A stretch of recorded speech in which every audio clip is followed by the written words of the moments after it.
Buen día, esperando que se encuentren bien.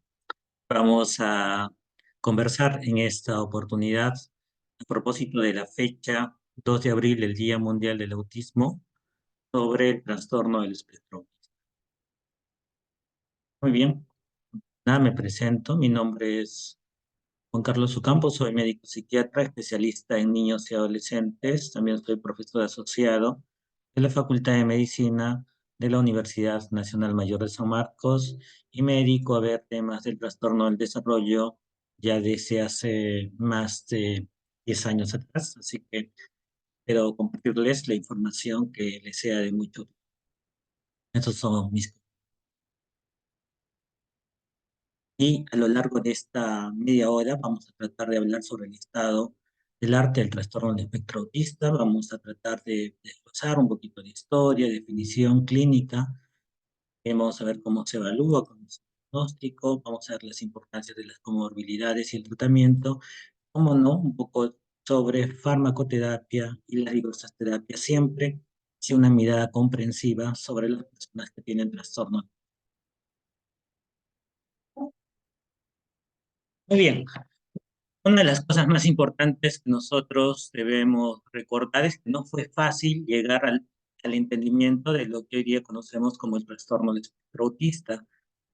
Fue, digamos, un proceso de maduración en el entendimiento y comprensión que nos ha permitido ahora poder estar hablando y reconocer con mayor fiabilidad el trastorno del espectro autista. Ya se le reconoce a Runja Sukareva, una mujer nacida en Kiev, en la ex Unión de Repúblicas Socialistas Soviéticas, la primera autora que va a dar una descripción en idioma alemán en aquella época sobre lo que hoy día conocemos como el trastorno del espectro autista. La razón por la cual ella no pudo ser más visible entre nosotros fue por las limitaciones del idioma y de la geografía. Más adelante aparece la figura de este hombre que nos mira con gafas, que es Hans Asperger, quien también va a hacer una descripción casi al mismo tiempo que lo que realiza Leo Kanner, quien también nos acompaña, y que van a hacer esas descripciones de manera muy similar a Grunge Sukareva sobre las alteraciones en las áreas más predominantes de lo que hoy día conocemos como el trastorno del espectro autista. Estos esfuerzos intelectuales permitieron que sea en 1980 ya reconocido a través del DSM-3 como autismo infantil. En 1987, en el DSM texto revisado, ya se habla del trastorno autista.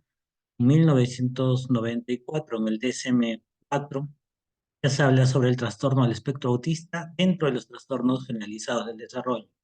Es en el año 2000 donde el trastorno del espectro autista va a ser subdividido en trastorno autístico, trastorno desintegrativo de infancia, síndrome de Rett, el síndrome de Asperger y otros trastornos no específicos. Muy importante porque esta viene a ser, al igual que en el CIE-10, la manera en la cual actualmente nosotros todavía codificamos en el sistema de salud. En el 2013 ya se habla sobre el trastorno del espectro autista, ya se deja de usar el trastorno generalizado del desarrollo y ya no se habla sobre diferentes categorías, sino se habla sobre los niveles de apoyo. Un primer nivel de apoyo, donde se necesita algún grado de ayuda, luego viene un mayor nivel de apoyo, el nivel 2 y un apoyo sustancial en el nivel 3.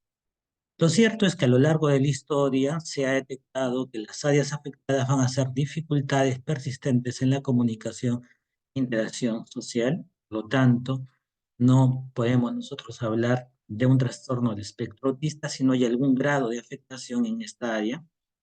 Lo otro que se observó que existe unos patrones restrictivos, repetitivos y comportamientos intereses muy particulares que va a generar un gran interés en estos pacientes. Más adelante, Leo Kanner y Hans Asperger, Lorna Wynn, quien es una mujer muy interesante, inglesa ella, porque va a traernos lo que hoy día conocemos como trastorno del espectro autista, lo popularizó ella, ella también tiene familiares con el espectro autista, y otra figura importante es la psicóloga Uta Frith, que contribuyó sobre todo en varios aspectos a la visibilización de los trabajos de Asperger y Grun de su cadena. Ahí la vemos con esa sonrisa amable. A Lorna Wynn rápidamente nos dice, a través de lo que hoy día conocemos como la tríada de Weir, de Wing, que va a haber alteraciones en la reciprocidad social, en la comunicación verbal, tanto verbal como no verbal, y una dificultad en la capacidad simbólica y conducta imaginativa que tiene. Con todo esto nosotros podemos ir ya elaborando una conceptualización que cuando hablemos del trastorno del espectro autista van a haber áreas afectadas. La variabilidad clínica que nos afecte va a ser muy diversa, es por eso que el diagnóstico es complejo. Sin embargo, las áreas siguen siendo las mismas. Ya el DSM-5, que es un sistema de clasificación, nos habla de alteración en la comunicación e interacción social y patrones restrictivos y repetitivos de comportamientos e intereses o actividades restringidas.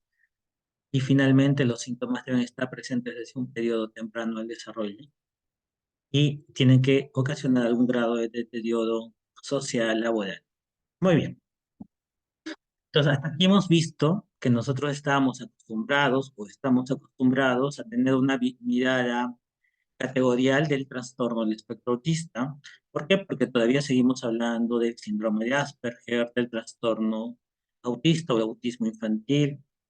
Sin embargo, hemos migrado como si estuviese licuado y solo ahora hablamos o vamos a hablar sobre el trastorno del espectro autista. Ya sale el síndrome de Rett porque se conoce la causa, el gen alterado, y comienza a ver el cambio de las denominaciones a través de las cuales nosotros nos vamos a comunicar entre profesionales y entre profesionales y familiares de pacientes. Entonces nosotros comparamos los dos manuales de diagnóstico más importantes que hay en el mundo, tanto el DSM-4 como el CIE-10. Ellos hablaban de manera similar sobre el trastorno autista, autismo infantil, sobre autismo típico, trastorno generalizado del desarrollo no especificado, sobre el trastorno de Asperger o síndrome de Asperger. La cuestión es que durante todo este proceso hemos recibido diversas denominaciones que confunden. Es por eso que en consulta muchas veces los padres no saben si tiene trastorno de espectro autista o de repente confunden y dicen, no, mi hijo me dijeron que tiene síndrome de Asperger. Y hay que aclararles y explicarles que vamos o estamos hablando de eso. Ya con la llegada del DSM-5 y del CIE-11, las cosas se han aclarado un poco más. Recuerden que el gran aporte que trae el DSM-5 son los grados en la necesidad de ayuda, siendo el grado 1 una ayuda, digamos, menor a la del grado 2, que ya necesita una ayuda notable, y el grado 3, que necesita una ayuda muy notable. En el CIE-11, ya lo que se va a poner mayor énfasis es si está acompañado el trastorno del espectro autista con discapacidad intelectual o alteraciones de la funcionalidad del lenguaje o incluso hay ausencia de lenguaje. Entonces, esto es lo que se nos viene, un manual más complejo, pero quizás para fines de investigación y mayor descripción sobre el cual vamos a tener que familiarizarnos para que entre en práctica. Lo cierto es que estamos hablando de un espectro. El hablar de un espectro, estamos hablando de una mirada amplia, variable. Usualmente se pensaba que el espectro era como lineal, casos graves y casos. Ahora se sabe que este espectro es incluso más variable de lo que nos imaginamos. La mirada es más amplia y profunda en diversos aspectos. El trastorno del espectro autista, ese conjunto de condiciones heterogéneas que se va a iniciar tempranamente y se va a caracterizar por dificultades en la comunicación e interacción social y comportamientos estereotipados e intereses restrictivos. Miren, es la mirada de Leo Kanner. Yo les había hablado de Leo Kanner, que él era uno de los pioneros en la descripción de lo que hoy día conocemos como trastorno del espectro autista. Él quizás observaba pacientes similares a él, pacientes que tienen movimientos repetitivos de balanceo, que muestran un interés muy eh, profundo sobre un cordón y que si ustedes se prestan atención, no usa zapatos porque le incomoda, y para ser un adolescente muestra una conducta no propia en un consultorio. Rápidamente nosotros podemos inferir, estamos con una persona que tiene alteraciones, digamos, estereotipadas por el balanceo, vemos que tiene algún tipo de alteración en el desarrollo intelectual por el comportamiento en el lugar donde se encuentra, vemos que tiene alteraciones en el procesamiento sensorial por la ausencia de calzado, y como no ha emitido ninguna palabra, quizás también tiene, o solamente con observarla, alteraciones en el lenguaje.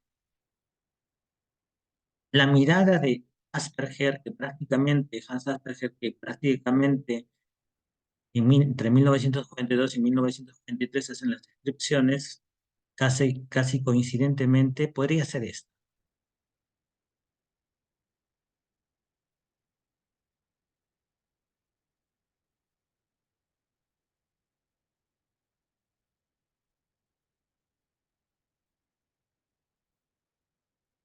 Entonces, ustedes están observando que se trata de un niño que sí tiene lenguaje, incluso dice la palabra de manera repetitiva: quiero jugar con la plastilina, y muestra un interés por la plastilina, incluso la huele, como están viendo en esta imagen. Él sí tiene presencia de lenguaje, pero tiene alteraciones funcionales. Él sí une palabras, tiene frases, pero tiene alteraciones en el tono, en la melodía, y muestra un interés muy restringido por las plastilinas, y sí también observan con cierta particularidad, sufre de o está expresando un balance. Sin embargo, él muestra una mayor funcionalidad. Sin embargo, pese a ser diferentes ambos pacientes en relación a la gravedad, ambos tienen trastorno del espectro autista. Acá vemos otro caso similar. Vemos un niñito que muestra mucho interés por los bloques, juega de una manera particularmente peculiar, rotándolos. Si ustedes escuchan el comentario de la madre, que va a decirlo al final, ella va a decir: eso realiza casi todo el día, en casi toda situación, mostrando un mayor interés por los objetos que por las personas. También es un niño que tiene trastorno del espectro, ¿no? Entonces, nuestra primera gran conclusión es que el trastorno del espectro autista se inicia en edades tempranas de la vida y nos va a acompañar durante todo el ciclo vital. Una de las razones por las cuales se cree que se ha incrementado la prevalencia del trastorno del espectro autista es porque estamos reconociendo ya el autismo con mayor precisión, tanto en el sexo femenino como en la edad adulta. Otro de los retos que tiene el trastorno del espectro autista es la superposición de diagnósticos. Uno de los objetivos en el CIE-11 fue agrupar dentro de los trastornos del neurodesarrollo los diagnósticos que se superponen. ¿Esto qué significa? Significa que el reto ya ha dejado de ser el diagnóstico del trastorno del espectro autista. No, el reto ahora es diagnosticar el trastorno del espectro autista, pero también diagnosticar la comorbilidad, que puede ser un trastorno de déficit de atención y hiperactividad, que pueden ser trastornos motores, que pueden ser trastornos de aprendizaje, trastornos de la comunicación, capacidad intelectual. Y todo esto lo podemos hacer tempranamente. Recuerden que tiene un inicio precoz y un perfil evolutivo estable. Hay un componente de alta heredabilidad, multifactorial, y una alta sobreposición de diagnóstico.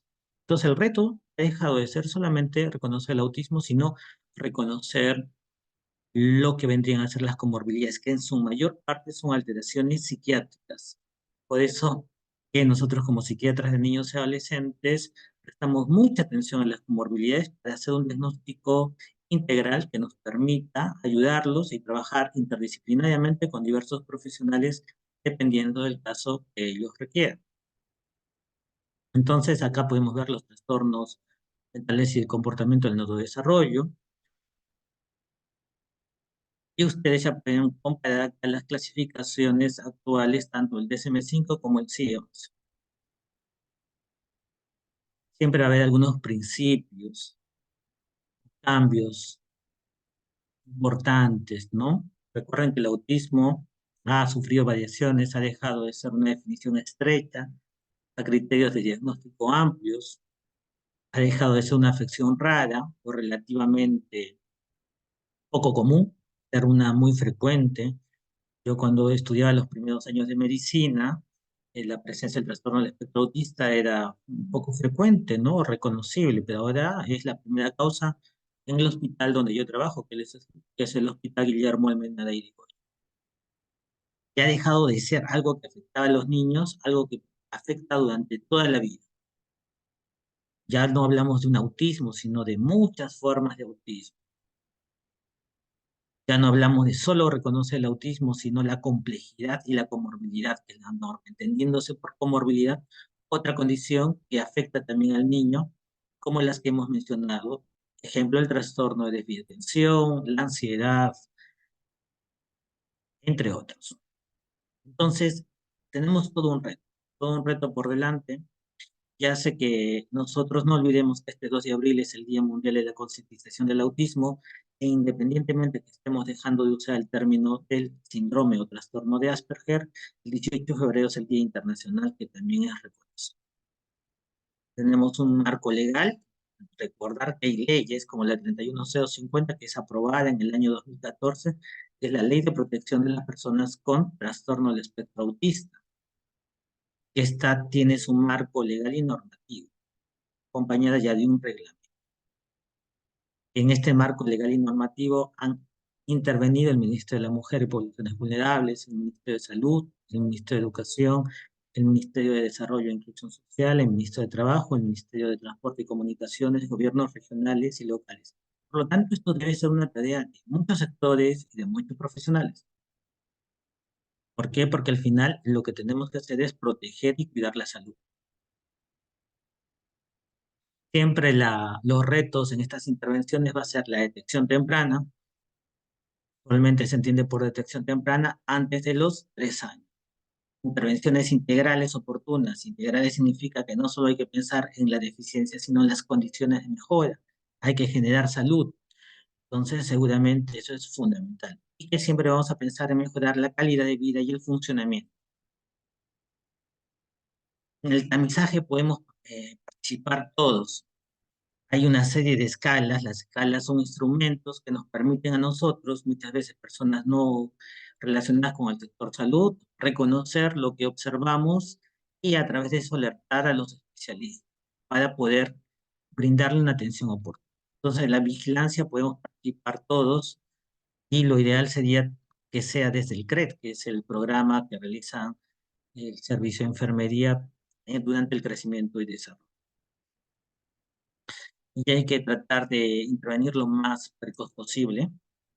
¿Por qué? Porque la edad promedio en el diagnóstico sigue siendo una edad retrasada.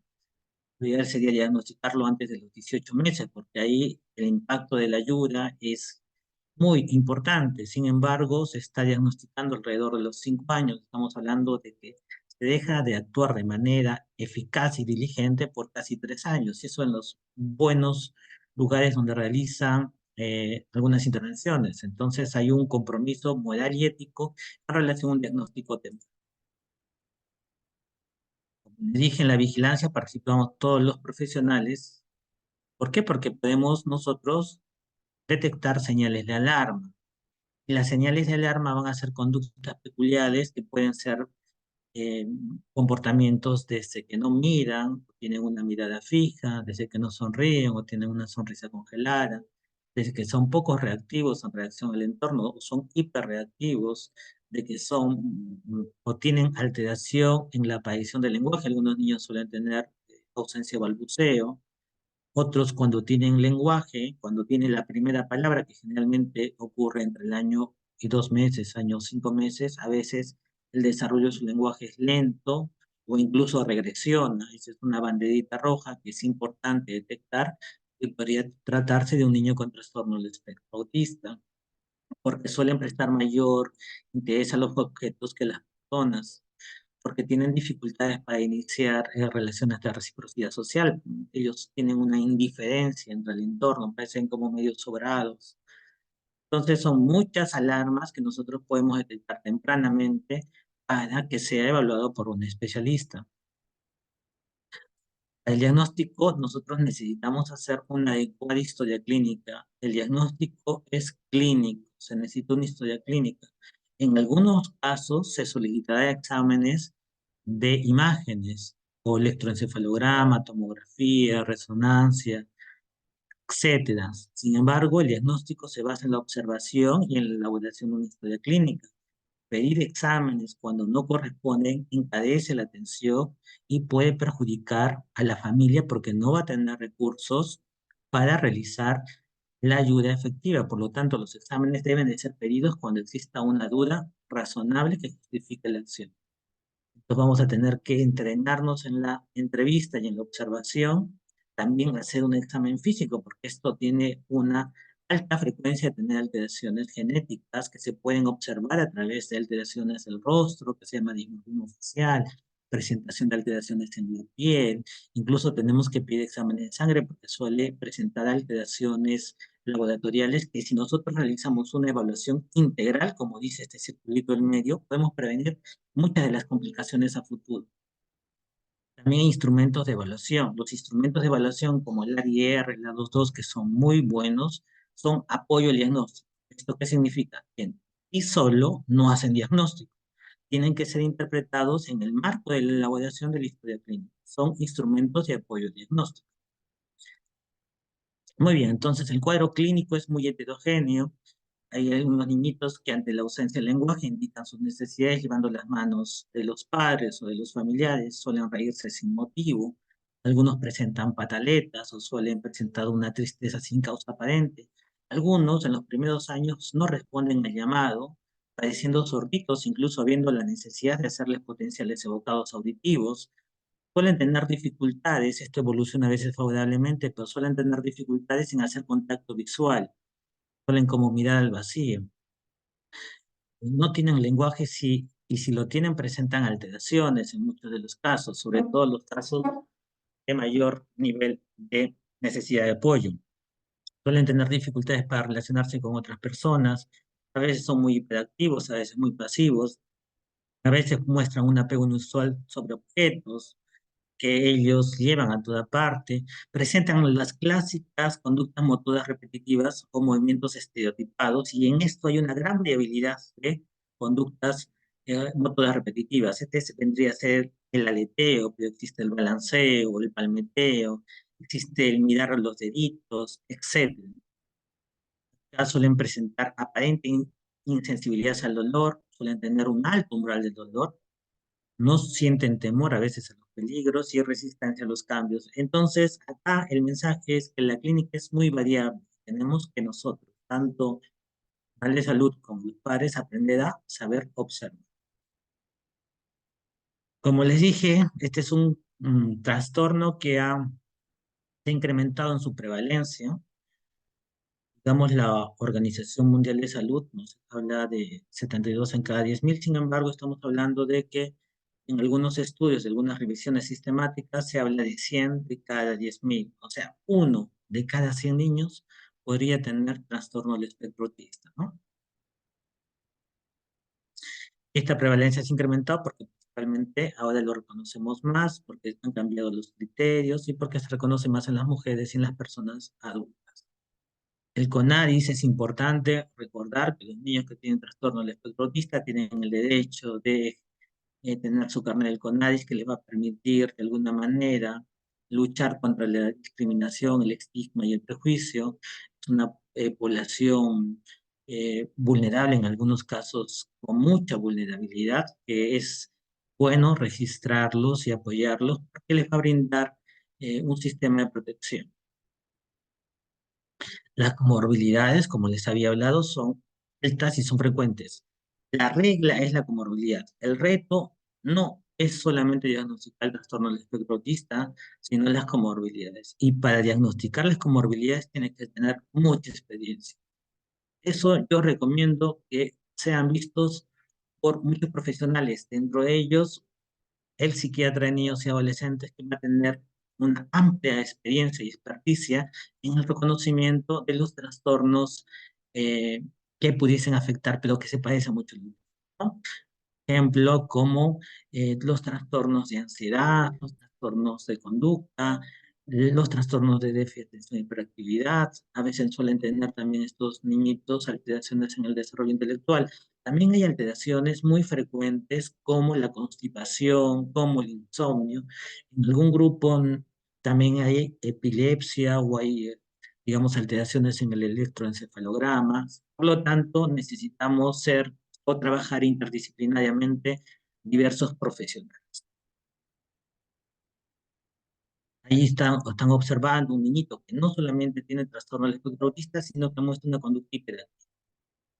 Acá sigue este niño desordenando las cositas por su hiperactividad. Acá esta niña suele tener trastorno en el desarrollo intelectual y miren cómo se muerden, ¿no? Las manitos. Se pueden agredir o agreden a los familiares, generando mucho estrés en la familia.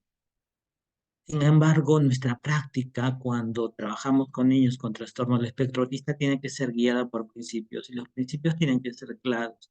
Primero, que no podemos nosotros generalizar una sola y única forma de presentación del trastorno del espectro autista. Por lo tanto, tenemos que enfocarnos en la persona, centrarnos en la persona, de tal manera que sean las necesidades que nos plantea el paciente las que sean atendidas. Siempre tenemos que pensar que este paciente, nuestro paciente, no va a ser atendido una vez, que no acaba con darle el diagnóstico.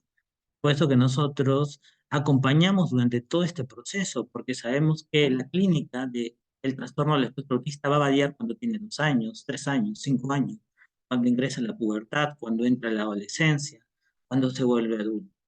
Por lo tanto, hay que acompañarlos por todo el ciclo vital.